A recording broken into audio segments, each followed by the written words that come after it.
Hello and welcome. My name is Toch. I am Director of Future Ed and Education Policy Center at Georgetown University.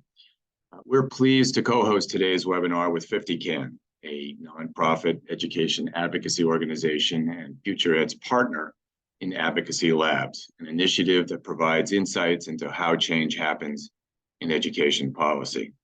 Today, we're going to discuss AdvocacyLabs' latest report, The Action is the Reaction, Community Organizing for Local Change, written by 50CAN founder and chief executive, Marc Magee. After decades of expert-driven top-down advocacy, a more grassroots approach to change is resurgent. Instead of impersonal tactics in electoral campaigns such as robocalls and banner ads, new research is suggesting the value of the slower, more personalized organizing methods of the past. Marc is going to share the major lessons from that research, and then we'll get perspectives on the research from 3 advocates working in school improvement today. And then we'll take audience questions. Please share your questions in the Q&A, not the chat, and then we'll record the session and post it on AdvocacyLabs' website within a couple of days. So Marc, over to you. Thank you so much, Tom. That was great. So I am excited to jump right in and talk about this report. I'm going to be talking with you over the next 15 minutes or so, and then we're going to jump in with our panelists. And I wanted to start by just talking a little bit about our philosophy towards this. So, AdvocacyLabs is all about helping all of us as advocates do our best work. And we do that in 3 ways: learning from our own experiences, learning from the experiences of others, and learning from the academic research. And it's on this third one, learning from the academic research, that we focus our reports. And our basic philosophy here is to look at all of the different research that's published on advocacy every year. And it's usually hidden away in these stacks where in these, these different journal articles and peer-reviewed journals. And what we found is that most of this research is never read by advocates. In fact, a lot of times the research isn't read by anyone. So the World Bank did a study of their research reports that they put out, and they found out that half of them are never downloaded by anyone. So what we want to do is go through all of these, and we really think of it like a treasure hunt. How do we find the findings that we're going to be able to put to use and become better advocates? So that's sort of the spirit of it, is looking through thousands of articles and finding the 1 or 2 examples we can uplift and bring to the advocacy community. So we've been doing this for a few years now, and we've published 7 reports, and you can find them at advocacylabs.org. And today I'm going to be talking through our most recent report, which is about community organizing. And I think the starting point for community organizing, more than almost anything else we do in advocacy, is really to be clear on what we mean by it, because people use this phrase in a lot of different ways. So at the start of our report, we provided this definition. Community organizing is a process through which residents come together and build social power to investigate and take sustained collective action on systemic issues that negatively affect their lives. So I just want to call out 3 parts of this definition that are really important to the report. So the first is residents. When we're thinking about community organizing, we're thinking about the importance of place. So these are residents that are working together, and their advocacy is shaped by their lived experiences in a specific geography. The second thing is investigate. This is really important because properly done community organizing is not a top-down activity. It doesn't come with a preset policy agenda. Instead, the policy agenda grows out of the work of the organizers themselves to figure out what are the root problems that they're tackling and how to solve them. And then the last part is sustained. This is not a one-time thing. We need to look over many years, sometimes many decades, to see a full campaign to completion and to success. So that's the lens we were using when we were looking through all these journal articles to figure out what to include in this report. And the other thing that's unique about community organizing is, while we looked at modern research, and some of the articles we included were published just this year, we also tried to respect the deep roots of community organizing. So we included the historical roots of a lot of this thinking and these trends, going back to the Catholic worker movement, Highlander, the Cincinnati Unit Experiment, SNCC, the United Farm Workers and Industrial Area Foundation. And we tried to weave that in with the modern research. So what I'm going to do is I'm going to quickly go through 3 lessons from the report. The action is the reaction, get angry, not violent, and own your narrative. And when I was thinking about how to set up this presentation, one thing I really wanted to avoid was just to read out this report to everyone. I didn't think that would be super interesting. So I encourage you to read the full report, but what I'm going to try to do is make this a little more visual, a little more suitable to a presentation. So let's jump in. So the action is the reaction. What do we mean by that? Well, this comes from Saul Alinsky, who's one of the early thinkers in this community organizing movement. And what he was trying to do is take the tactics from the labor movement in the 1920s and 30s, boycotts, picketing, sit-ins, and adapt that to make it practical for community level advocacy. And he came out of the academic world from the University of Chicago. At the time, the University of Chicago had a sociology department that really thought of Chicago itself as a laboratory for how to do better work.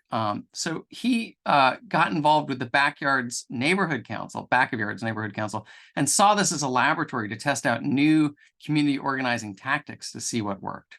And out of all of that work, he came up with a principle that advocacy is really a cycle of action and reaction. And the challenge for organizers is to be adept in figuring out how to find opportunities to create conflicts that galvanize support for their cause. And that's something that has carried through to this day as a core approach of organizing. And you can see this in a number of ways, including in a case study that we profile in the report on student activism in Philadelphia. So just to set the stage for it, in 2001, more money was brought into Philadelphia schools in exchange for greater state oversight. And that state oversight came in the form of replacing the governance of a local school board with a school reform commission. 3 of those members appointed by the governor, 2 by the mayor. About a decade into this compromise, a new governor came in and cut state aid in a big way, hundreds of millions of dollars cut from Philadelphia's budget. The effect of that was 24 schools were closed, and librarians, nurses, and counselors were cut from the remaining schools. At the same time, there was a student-led advocacy movement taking shape called the Philadelphia Student Union. And they started to think about what kind of campaign would allow them to get heard and disrupt this continuous downsizing of the school district. So they had to figure out how they would inject themselves and their voice into this debate. And they discovered in October there was going to be a hosting of a family appreciation night at the school district headquarters. And they were going to feature a screening of the movie Won't Back Down. And so what they did is about 20 minutes into the movie, 25 of the student advocates who had posed as members of an arts program rose together, went up to the front of the room, sat in front of the movie screen, and started chanting. And their chant was, "Hey, hey, ho, ho, the SRC has got to go." And they did this over and over and over again until finally someone turned on the lights. And this is what it looks like with the students up in front, and started talking to the students. And what they realized pretty quickly is they had actually drawn out one of the members of the SRC. Her name was Sylvia Sims. And Sylvia started yelling at the students. So they had taken action, and they were starting to see this reaction kick in. So this is Sylvia here on the right. And as it continued, and as the students didn't respond to these yelling, it escalated and escalated until finally Sylvia shouted, "You belong in jail." And then another adult shouted, "Lock them up." And this went on and on with them screaming at the students until finally someone called the police. And the students were filming the whole time. So they were documenting this reaction. And so as the police were getting ready to come in, they stood up very orderly, quietly, and walked out of the room. And then they shared this on social media, and it created an absolute firestorm. So they had taken action, they had gotten the reaction they wanted. They used that reaction to draw in other activists from across the city. And after 3 years of continuous advocacy, they got control of the school district, returned to the local school board. So it's a great example of how you can use a small event and turn it into something much bigger by getting a reaction from your target. So that's lesson 1. Let's talk about get angry, not violent. So this is a great quote from Marcus Brandon, who's the executive director of Carolina CAN. He said, often in education advocacy, we strive to have a dispassionate policy debate and ask people to set their emotions aside. But how can you not be emotional about your child being bullied at school? Why shouldn't you be angry when your child hasn't been taught to read? Anger is personal and it is energizing. It's the first step towards getting results. We don't often talk about emotions that way. And there's been some interesting research on this. So just this year, there was a study that was published that looked at 2,000 people trying to understand the connection between emotions and action in the climate activism community. And they asked people about their emotional connection to the issue. And then they tried to understand, well, which emotions tended to drive people to action. So these are the 2 main emotions they centered on, so hope and anger. So when you think about this, which one do you think is more likely to drive people to action, to actually join a protest? As you can probably guess from our lesson title, it's anger. Now, how much more do you think? How much more likely do people who say they're angry about climate change, how much more likely are they to join a protest than people who say they're hopeful? I'll give you a second to think about it. So the researchers found they're 700% more likely. So emotion isn't just something that's important. It can be the difference between success and failure in an organizing activity. And we've got to figure out how to make sure that we put emotions front and center in our work. At the same time, we need to think about how to channel these emotions so they're productive in the larger goals of our campaigns. So when political scientists look at this, they talk about radical flanks. And you can have a positive radical flank and you can have a negative radical flank. And when you're working on energizing people and getting them involved, you need to know where that tipping point is. You know, when you're pushing the emotions up and up, where does it cross over to negative in terms of making it harder for you to get done things you're trying to get done in your campaign? And what they find is it's when it tips over to the presence of violence. When protests turn violent, they tend to work against the advocates and their cause.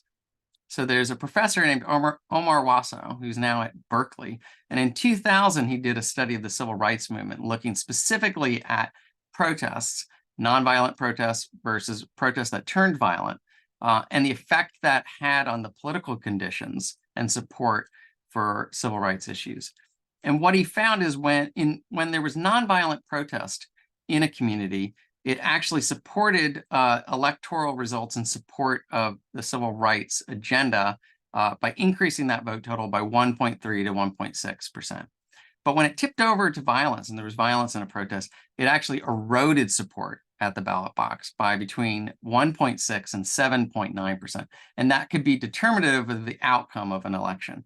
So it's crucial to get people involved, get them energized, but also make sure we're integrating people into a well-organized protest that demonstrates discipline and provides that positive radical flank for our overall agenda. And the last lesson I wanted to uplift was own your narrative. So here's Dolores Huerta and Cesar Chavez, who co-founded United Farm Workers. It's a picture from them in 1962. And when they were working on uniting people together, they realized that one thing they were missing was the symbols that could form the emotional attachment for people to get involved in the work. So Cesar actually called up his brother, Richard, and asked him, could he help them create a logo? And they already knew they wanted to do things a little differently. So they had some colors they wanted to work with, of white and black and red. And when they were talking it out with Richard, they came up with the idea of using an Aztec eagle as the symbol. And so he worked on this together. And part of the goal was to come up with a symbol that anyone could create. So you could have any kind of homemade flag you could think of in the protests. So this is what they came up with. This was their early design. And when Cesar looked at it, he said, when people see this, they'll know it means dignity. And I think, how often do our logos not capture that emotional connection? And that's the power of really thinking through the symbols you want to use that create this narrative for your campaign. Here's what it looks like in a protest with one of the handmade signs. Huelga means strike. And this is also, they used a lot of cartoons. So this is from 1966. And you can see the flag is meant to be part of the action. It's not just a symbol. It is an activity. It's a sense that we're taking the charge to our opponents in these campaigns. Now, Marshall Gans, who's now a professor at Harvard, worked alongside Caesar in this work in the 1960s. And he's done a ton of work on public narrative. And here's how he describes it. A public narrative departs from other forms of self-narrative in that not only can it allow others to get us, but it can also inspire others to get each other, thereby experiencing the solidarity to confront challenges together. And I just want to call out this last part, inspiring others to get each other and creating that sense of solidarity. So it's not about how the leaders relate to it so much as how it creates the connective tissue, the emotional connections that bring people together. So there's a great case study we feature in the report that brings it into education. So it's about a group called Equal Education, which was founded in 2008 in Cape Town, South Africa. And it's a group of students, educators, and anti-apartheid activists. And the core constituency of Equal Education was the born-free generation. So these were the kids who were born after apartheid had fallen, after the ANC had won its first elections. And one of the challenges they realized is they didn't have the same struggle credentials, as they called them, for the younger people involved in this movement compared to the older generation now in power. And as they started to do their advocacy, they realized they were getting a lot of pushback because they hadn't really owned their narrative. So when they put out a particularly damning report, the education minister at the time said, to suddenly see a group of white adults organizing Black African children with half-truths can only be seen as opportunistic, patronizing, and simply dishonest. And the truth was, this was a student-led group, almost entirely made up of Black students, but they hadn't done a great job telling their story, so they had opened themselves up to this kind of pushback from the minister and other people in power. So they realized they needed to think through a different way of approaching this and take their brand and their narrative much more seriously. So they started by thinking about their colors and their icons and the slogan they were using. And they pulled colors from the new South African flag, the red, the black, and the yellow that had been added to that flag with the symbolic importance of the inclusivity that represented. They adopted this idea of combining a raised fist with classic icons of education, so a ruler, a pen, a calculator. And then they came up with the slogan, "Every generation has its struggle," to connect their youth-led movement with the moral clarity of the struggles of the past. So this is an example of what that looked like when they brought it all together. Here's another one with their slogan featured prominently. But they also realized that as much as they could put into this branding work, ultimately, the brand is what you do and how you do it. So they knew that if they were going to really win this fight over their narrative, they were going to have to get involved with their style of advocacy in a much more prominent way. So this is a youth-led movement. So they started with a campaign where they asked the young members of their campaign that were in schools to get involved in documenting what it was that they were most frustrated about in these schools. And they asked people to take photos of their schools. And what they found is that the students were often sending back photos of broken windows. So that's an example of that. And they decided to make their first campaign about the broken windows in the schools. So here's another broken window. And when all the photos came in, they actually had 500 different photos of broken windows. So they made a big push that first thing that needs to happen is we need to fix these. And that became their first big win, and a really concrete example of the power of students putting a spotlight on what's wrong. But they also realized there was a lot more coming in. So they started focusing on the broken roofs and the other elements of the school. They even took on the toilets in the school and all the facilities that made students feel like they weren't being welcomed and prioritized in the education system. And that's continued to this day, so that the branding and the focus on student-led advocacy So even during COVID, they led a whole campaign around making sure that kids got free meals, even when schools were closed. And you can see the classic iconography there of integrating the spoon and the fork with the hands and the fist. And over time, this push to recapture their narrative has proven to be incredibly effective. They've grown to 15,000 members. They've been doing this now for 15 years. They're probably the most prominent education advocacy group in South Africa, and they've become a global example of the power of student advocacy. So those are just like a tease of the 3 of the lessons. We've got 3 more in the report. I encourage you to download it, and I'm excited to jump into the next part of this conversation. Oh, thank you, Marc. Incredibly interesting, and the fact that we're able to show concrete examples of how these research-based ideas translate into daily work is particularly helpful. We're really fortunate to have 3 leading advocates to respond to Marc's presentation. Jason Allen, the organizing director at the National Parents Union Policy and Action Center. Anita Banuelos, director of community organizing at Transform Education Now, otherwise known as 10. Which is part of the 50CAN network, and Luis Ortiz, state grassroots manager at ConnCAN, also part of the 50CAN network. We are going to jump into a conversation for about 10-15 minutes, and we'll save time for audience questions. So please, again, be thinking of your questions for both Marc and the panel, and put them in the Q&A tab, and we will get to as many as we can. Jason, let's start with you. How have you used community organizing in your work at the National Parents Union? Awesome. I first have to say, Marc, the report is awesome. We have been studying over it and considering how we can better collaborate with stakeholders in the community doing like work. So definitely want to give kudos to you on this amazing highlight. As mentioned, I'm Jason B. Allen. I'm with the National Parents Union, and we are centered around amplifying parent voices. And so as this is National Family Engagement Month, a lot of our organizing has truly been centered around 2 things: seeing what the needs of parents are, honing in on working families, and also making sure that we're bringing different stakeholders to the table.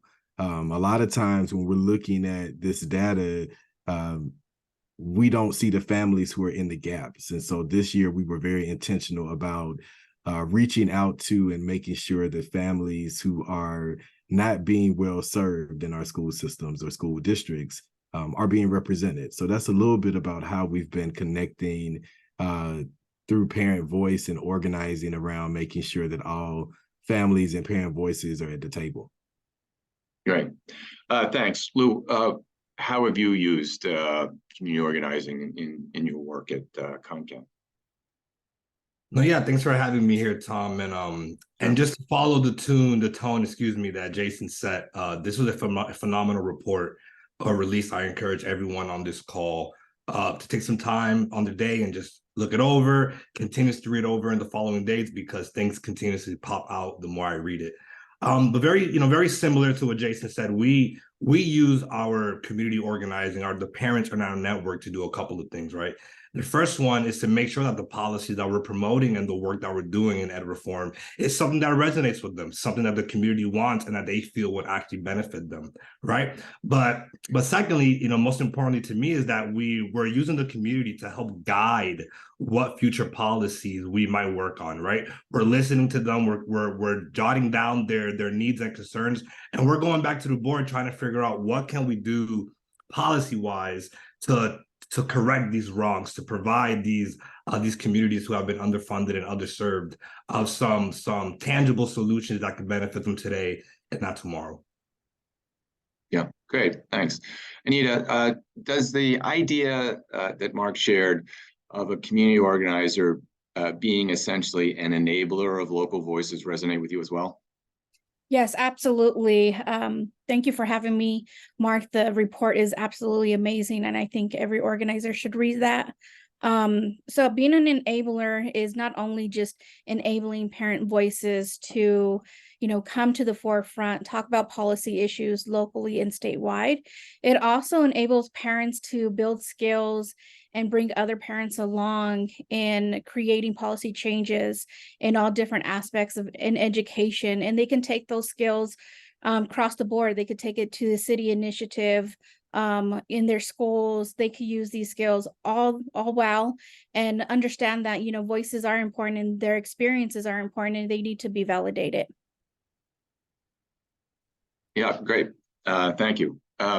So Lou, let me ask you, are there instances where ConnCAN has gotten angry, not violent, in the way that Marc outlined in his presentation? It seems that going right up to the line is the most effective strategy. Have you found yourself going up to the line but working hard to not cross it? Yeah, let me just say transparently that if you're not getting mad about the injustices that are happening with our current education system, maybe organizing isn't your strongest skill set, because this stuff is infuriating, right?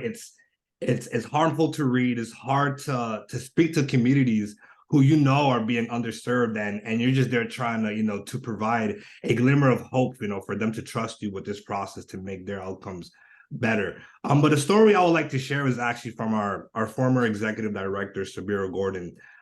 We've been working on student-centered funding for a while here at ConnCAN, and a funding formula that is centered around the student needs. And for years, we've tried different approaches, right? Different public comments, different testimonies. But this past year, we decided to use a different approach. Versus describing what the situation looked like from the level of an executive director that she was at the time, she decided to write her testimony from the eyes of a 4-foot kindergartner who happened to be her daughter. And she described what that education system looked like from the eyes of her daughter and how it was going to fail her daughter if we left it as is.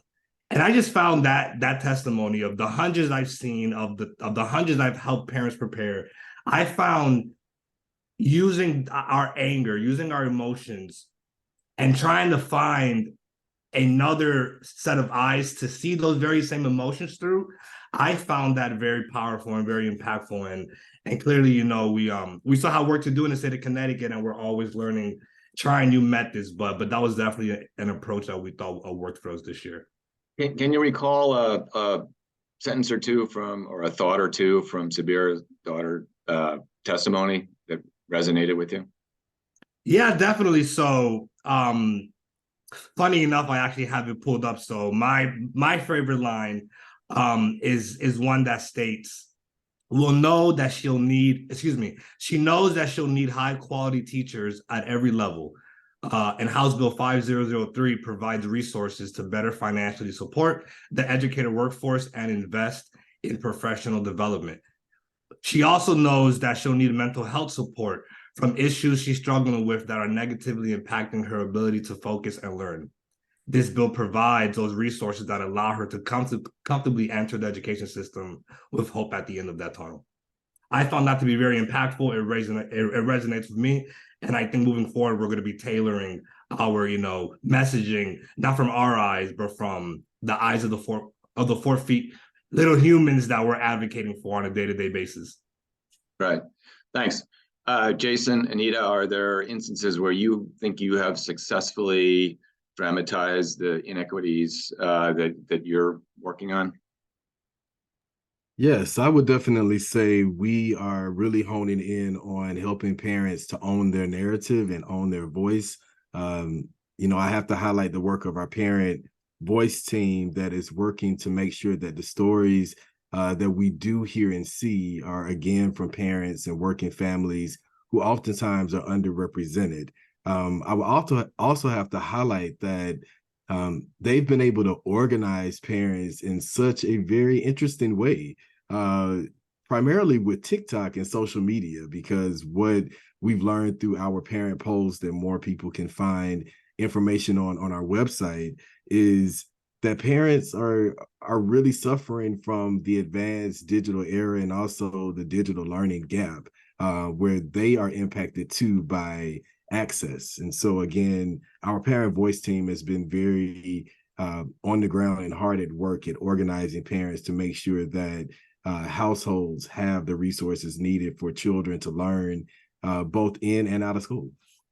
Thank you. Tell us just briefly how a parent voice team works. How do you assemble them? What do they do?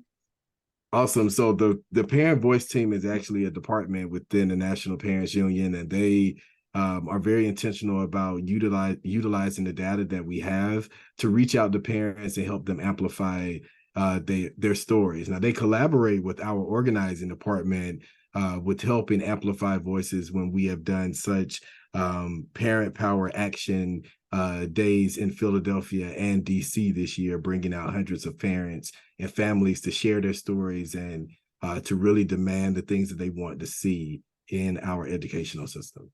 Interesting. Give us a couple of examples of the sorts of things that they were advocating for in those demonstrations. Awesome. I can definitely highlight one thing that is of common interest amongst all of our organizations, which has been special education. And I'm not just highlighting this because by trade, I'm a special education teacher, but we have realized that especially in the last couple of years and to some of the data points within the report that Marc has crafted, it really highlights that when we think about inequities, children who learn differently a lot of times are left behind. And so that has been a coalition initiative that we've been able to drive to bring parents together along with other organizations who are focused on making sure that exceptional learners are not left behind. Thank you. Anita, are there instances where you and your colleagues have sought to dramatize issues where you've gotten angry? Yeah, absolutely. It goes back to Jason saying about special education. Here in Denver, Colorado, and Southwest Denver, we have a high Latino population. And these terminologies of special education, IEPs, 504s, are foreign language to them. Even if you have them in their own native languages, it's still very difficult to make sure that parents understand. And so a lot of these parents are getting frustrated that, you know, they sit in these meetings, and even if their languages is translating their languages, it's still difficult to understand. And parents want to be better partners with the teachers in the schools. So a lot of these parents that I just had a meeting with last week, you know, they were very frustrated on, you know, the patience that teachers don't have, or the partnerships that they wish they had. And so, you know, making sure that I'm getting them the resources and working with other organizations to provide those resources for them so they don't feel that frustration, they don't feel left behind, that, you know, we're working together and bringing that hope together so we can create a real great policy within Denver Public Schools and even statewide. All right, thank you. So here's a question for all of you. You've talked about engaging parents in different ways on different issues. Can you give us examples of how you have translated that parent voice into political power? Because as Marc outlined in his presentation, that's ultimately the goal, right? You want to change policies, and that typically means convincing state legislators at the state level, or school board members or others, to change the policies and practices that are negatively affecting the students that you're working on behalf of. So give us examples, if you have them, of where you've translated that parental voice into political power. Organizing parents around a common theme. Recently, last school year, we worked with parents on an innovation zone. Again, they were angry that Denver Public Schools was coming after their innovation schools and that they didn't feel like they had a voice. So we actually prepared them to speak in front of public comment, you know, for months on end, to say, don't close our school, don't close our innovation zone. Here are some great examples of, what we are doing community-wise, academically. And, we just make sure that parents were able to show their experience as well as their narrative. And how did that work out? Unfortunately, the school board voted against the innovation zone, but we still continue to work with the school board. And we just recently had elections. So we have a couple of new elected board members that we're going to go out and speak to regarding the innovation zone.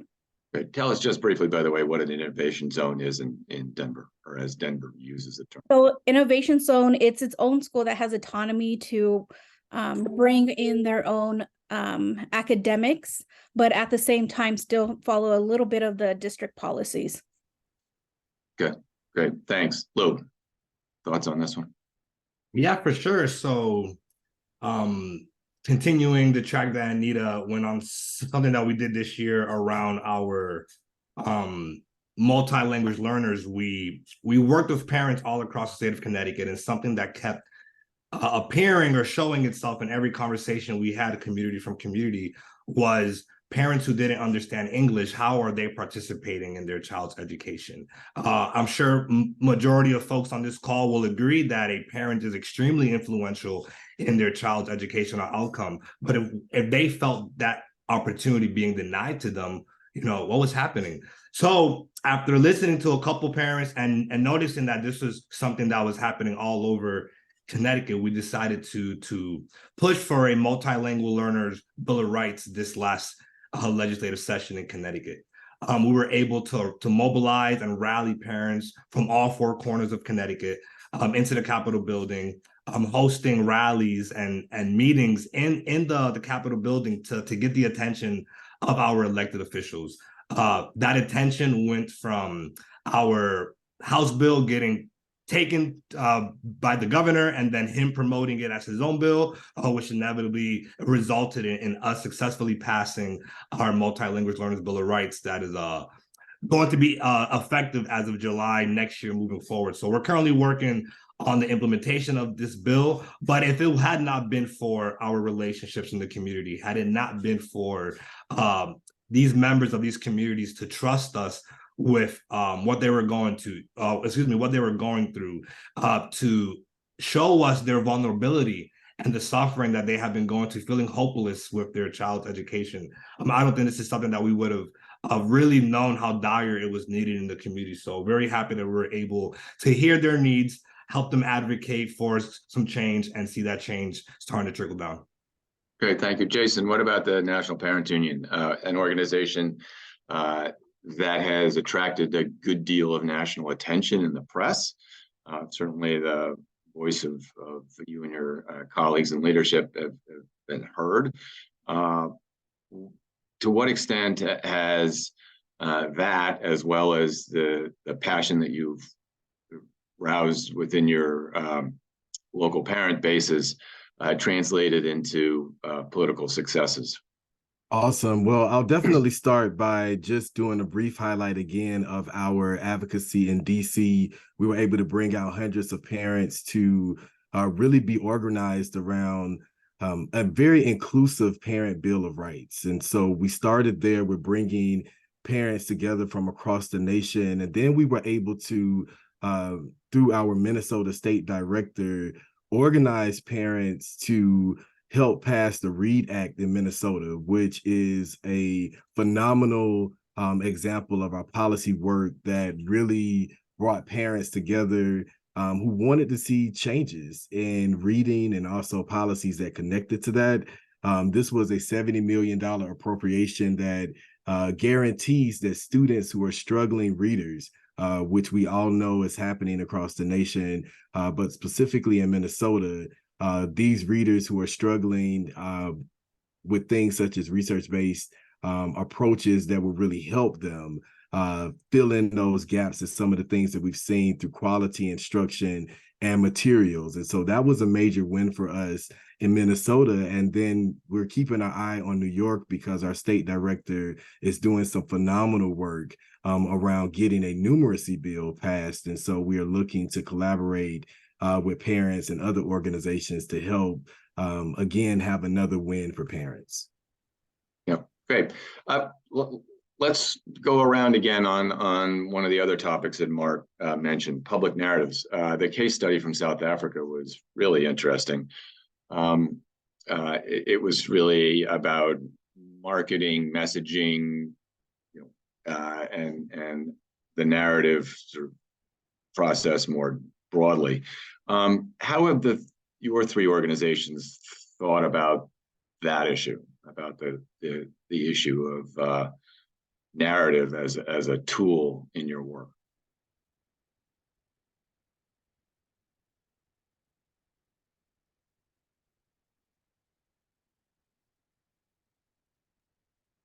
You want to take a shot at it, Lou?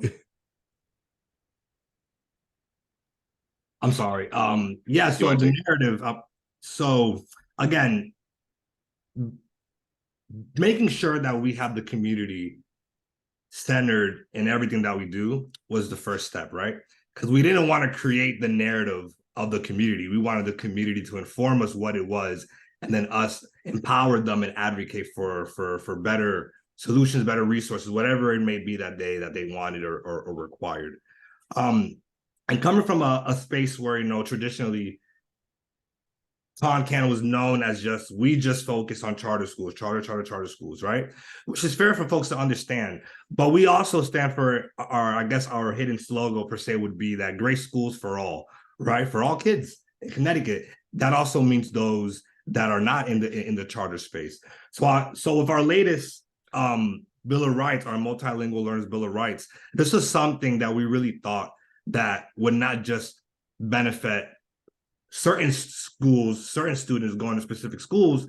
This would benefit all schools. And it was a narrative that we really wanted to push in the community and really wanted them to understand that this wasn't a pro-charter, anti-charter conversation.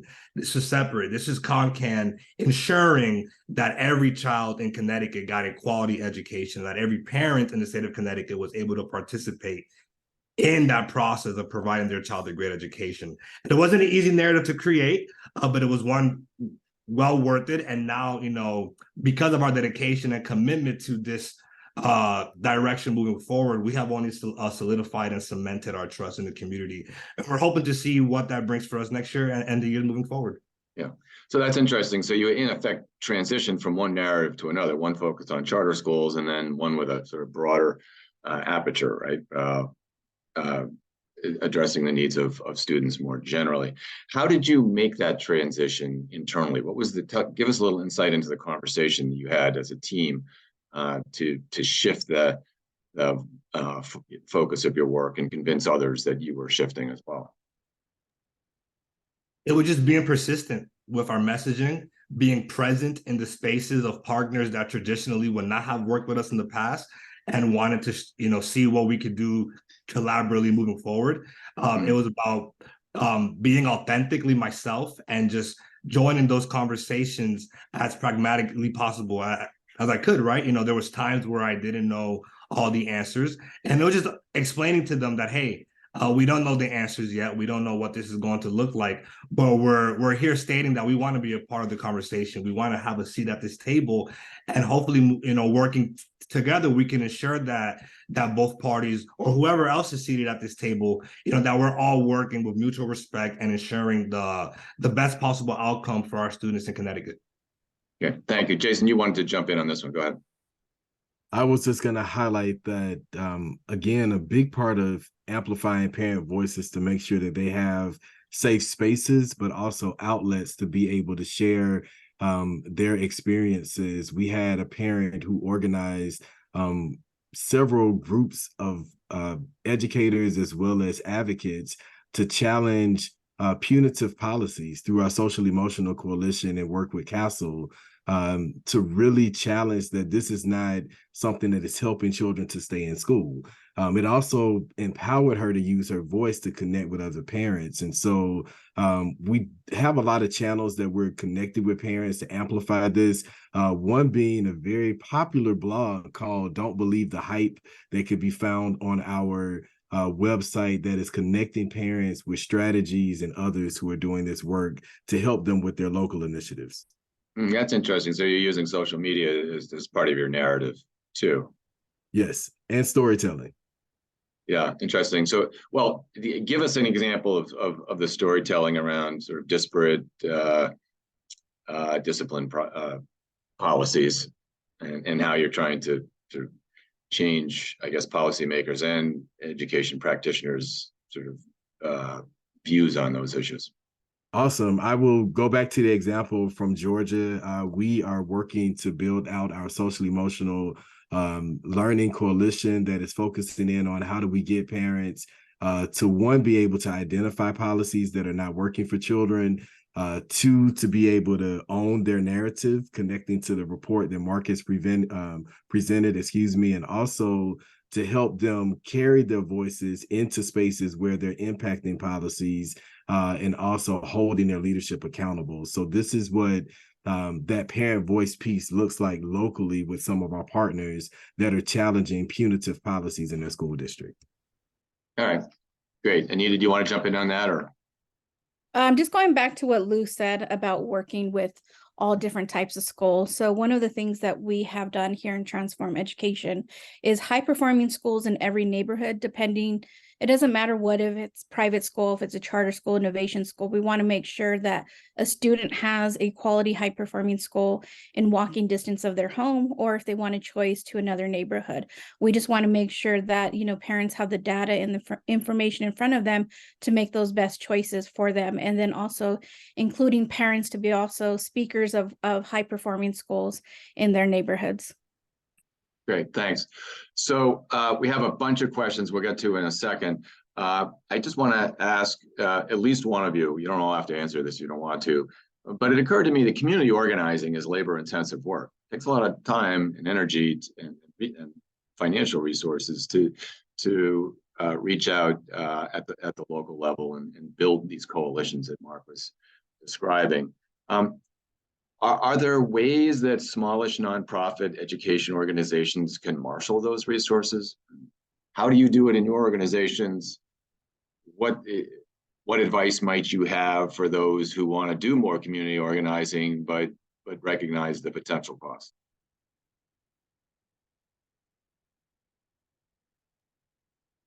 I'll go take a stab at it. So what I would say is to understand your capacity and your limits, understand what you can do and what you can't do. A lot of time as the organizer, we fall into this, I guess, mindset that like we can't leave anyone behind, right? But the reality is that folks do get left behind, no matter what we're talking about in the world, right? So understanding that is important, but also leaning in on your partners and building new relationships. If there's something you can't provide, if there's a resource that your community needs, I'm sure there's another local partner in your network who can provide those resources. So it's just a matter of having a conversation with them, explaining to them your plan, your idea, and extending a helping hand moving forward in the name of collaboration. So you don't have to do everything yourself. Lean in on your local partners and build a network of collaborators that are all working for a common good, for a common mission. Well said. Let's jump into audience questions. So the first one is by someone who would like to know a little bit more about the National Parents Bill of Rights. Can you just describe that very briefly?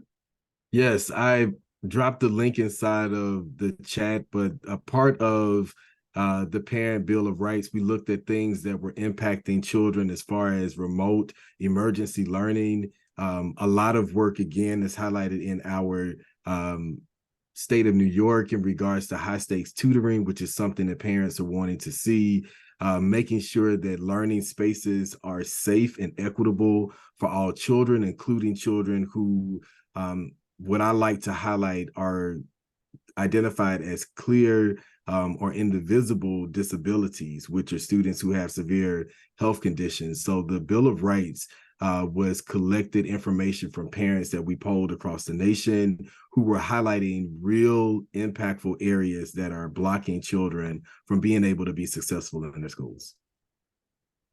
Great, thank you very much. So another questioner is eager to know if either of you have used the tactic that Marc described the action is the reaction. That is prompting opponents to overreact in an effort to win support for your positions the way the Philly student union did so successfully.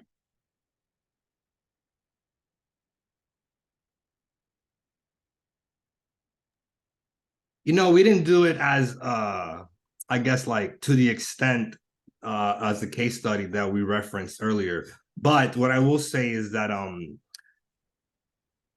while working with SDE, which is the State Department of Ed, around the Multilingual Learners Bill of Rights, a lot of the demands or the rights that we were advocating for, in theory, were already acknowledged by the state back in 2019, and a couple of them already being federally asserted rights. So to kind of like, I guess, push the button, you know, to poke the bear a little bit, I responded with SDE, how much longer do folks have to wait if we've given you 3.5 years? They didn't quite like that, but I knew that pressure was something that hasn't been applied to them at all regarding the guidelines that they issued in 2019. So we knew that we got them, and we knew that as long as we kept mobilizing the community, applying that pressure, asking the question of, if not now, when, that definitely got them to start moving. And now we have the state, like the State Board of Ed, and now with like the State Department of Ed, they are now working close hand together to make sure they can get this Bill of Rights implemented by the beginning of school year next year. Right. So you called them out publicly, but they didn't necessarily take the bait publicly. They didn't react defensively publicly, but rather have sort of started to move in support of your initiative. They reacted. They changed their tone, and they did not like the tone in which I asked the question. But again, it was necessary. We needed some have real conversations with actual timelines, and that was just a necessary action that we needed to get a reaction. Great, Anita, Jason, you have examples you'd like to share? I think going back to our public comment regarding the innovation zone, parents are very angry after the fact of their vote. And parents are like, we're not going to just be one and done. We're going to continue to come public comment and, you know, give you the resources and letting you know about the data that you have given us, showing that our school is doing really great. So it's just continuously, you know, calling them out on their own data and just showing up every time there's public comment to put it on record. All right, thanks. Anything to add, Jason? I would add that in Philadelphia earlier this year, we were able to do a Love in Action rally to go against one of the organizations nationally that is really pushing banning books and removing cultural literacy in schools. And so our focus on the right to read, our focus on our literacy work really grew, where we were able to bring parents together to stand for what is right for all children, and also show that we can do it in love. Hence the button that I have that is a heart. I know the sun is kind of shining on me, but I wore that intentionally because when you think about the action is the reaction through the report, and also get angry and not violent. That's one of the approaches that we use in organizing, is to lead by love, to bring more people together for a common good. And did the other parent organization respond? Did they take the bait, if you will? They did not take the bait. They were really pushing a narrative that we were going to come in and be angry and disruptive, and they were not expecting people to really be able to get information and get signed up for, you know, other actions and other ways to really help push policies that are inclusive. So they were not expecting that, and they were not prepared. So we kind of pushed them back a little bit. Well, that's interesting, because you in effect did counter their narrative, did prompt them to say things about you that ultimately weren't true, but that reflect well on you, to Marc's description of that, what the research said about that. I mean, you helped your cause by them setting up an expectation within the public that you were going to be loud, whatever, and then when you weren't, observers probably felt that it probably changed their view of your organization a little bit. Interesting. So here's a question about storytelling. Do you have any recommendations, any insights into what you have found to be the most effective storytelling techniques? I think for me, it's your personal narrative and making sure you're honing in on your experience. Or if a parent, again, going back to Lou's example earlier, of, you know, looking at it from the eyes of a student, looking at it from the eyes of a parent, seeing their child struggling. So making sure when you tell those stories, you know, if you're allotted three minutes, 5 minutes, make sure you get the meat of the story. And it also has, instead of being angry, it also has that emotional impact with people. So making sure that that emotion always resonates within that storytelling. Okay. And who do you have doing the storytelling? We usually have parents. We sometimes have students that want to speak up on their own behalf. And we train them and we meet with them one-on-one, and we help them, you know, do this public speaking, making sure that they're prepared. Interesting. Jason, do you have additional thoughts on that one? I would definitely add to the conversation around this, cultivating community. I'm trying to also center what we do that connects to the report. And that's one of the things that stood out to me, as this is National Family Engagement Month, the connection there to family engagement standards. One of the challenges that parents have stated through our parent polls is that they're not even welcomed in their schools. And so we all know that there are barriers there. How do we help to tear down the stigma and stereotypes around parents and families? And everybody's story is different. And so I have to shout out our parent voice team that works with parents on being able to tell honest yet authentic stories that don't go against their culture or their dialect, or what they authentically are wanting to say. Interesting. Right. So here's a related question on training, something that Anita just mentioned. So one of the audience members pointed out that Marc in the report has a section on leadership development and its importance in building successful community organizing. Have you done that work at the leadership level too? In other words, are you in your organizations actively training community organizers to extend the reach of your work? Anybody jump in?